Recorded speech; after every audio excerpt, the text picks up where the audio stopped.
Crawling around, searching for higher ground. Can't see in front of me, my enemies. I've tried every possibility, ability to know if I can bleed. If that's what you wanted, you won't get it tonight.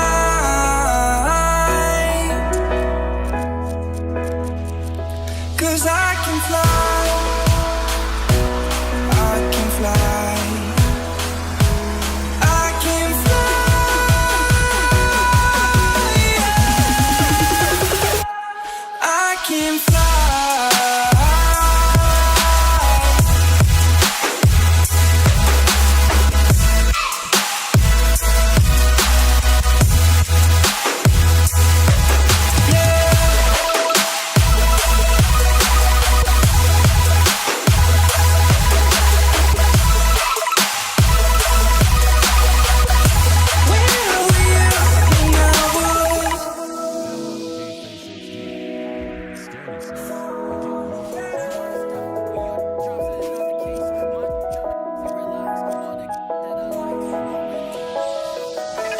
Crawling around, searching for higher ground.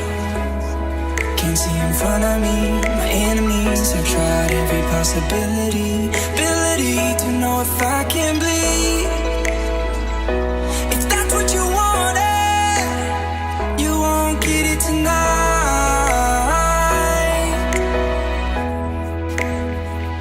'Cause I can fly.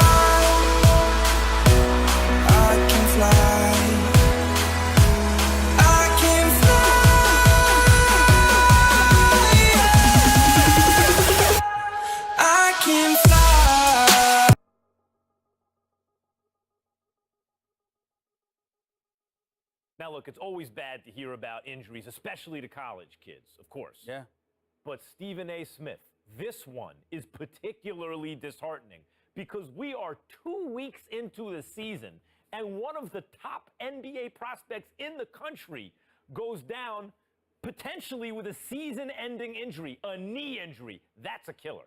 I couldn't agree more. When I heard he was carried off the floor today, all you can do is find yourself hoping that he'll make it back. That's the bottom line. But my heart goes out to him because I didn't expect this. This is a devastating injury. It's never good to have something like this happen to you. The team doctor broke the news. Torn ACL, sprained MCL, and a torn meniscus.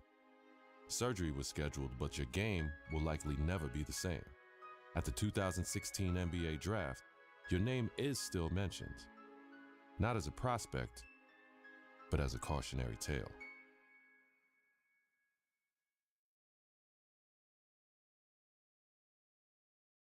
Now, there's another huge story in this year's draft. A record number of underclassmen, 30 of them, undrafted. And I hope, anyway, that this is a lesson, this serves as an example to college players. I'm not talking about the ones who are genuinely one and dones, the guys you know are going to be lottery picks. I mean the rest of them. They're not sure shots. You're not sure they're going to be lottery picks.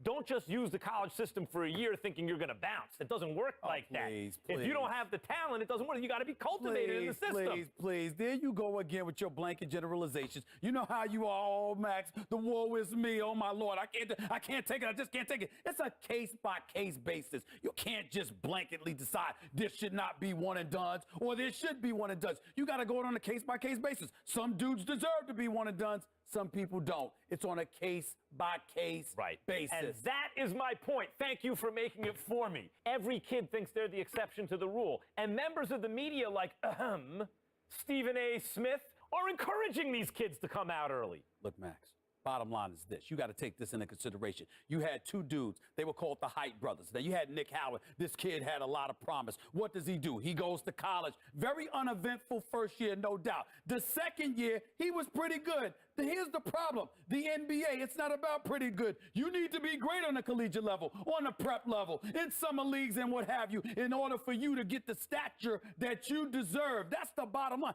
Pretty good ain't good enough to be that stud NBA. That's exactly my point. Let me finish. There's another example. I did say the Hype brothers. I wasn't talking about one individual. I was talking about two. What happens? One and done in a different way. 1 year, one ACL injury later, and look where he's at now. His future is clearly uncertain. So you got to take advantage of that opportunity because you never know when an injury is going to cost you everything. Stephen A., listen to yourself. Let's listen to yourself for a second. You give one argument for why a kid should come out early, a one-and-done situation. I can give you 30 arguments this morning alone why they should stay in school. And now you have to wonder what a kid like Nick Howard, who has given up his college eligibility, does next. What does he do next? First of all, don't sweat the technique. The argument, or one argument, as long as it's strong enough, that's all that matters. That's number one. Number two, the Hype brothers was something special. What they really, really need to do. I'm going to tell you what they need to do, Mac. They need to get back to playing together. My sources are telling me the ACL injury has been completely healed. So go on a pro-am circuit. Go in summer leagues. Do what you got to do to get back on the court together to remind everybody of what you once were. Because once you pull that off, the sky's the limit. That's what they need to do. Get back to playing ball together, because when people see what you can do as one, the other arguments don't really matter. Like I said, don't sweat the technique.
This is New York City, the mecca of basketball.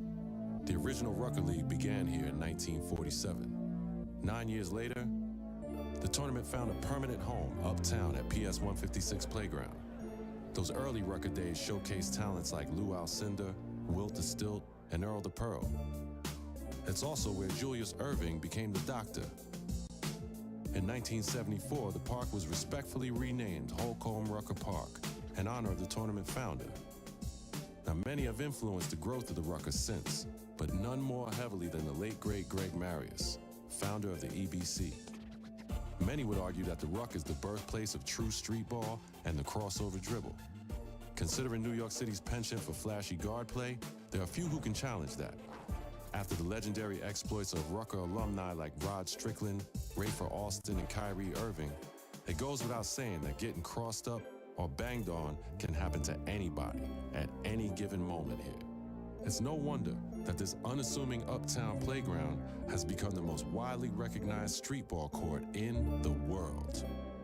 Rucker Park, Harlem.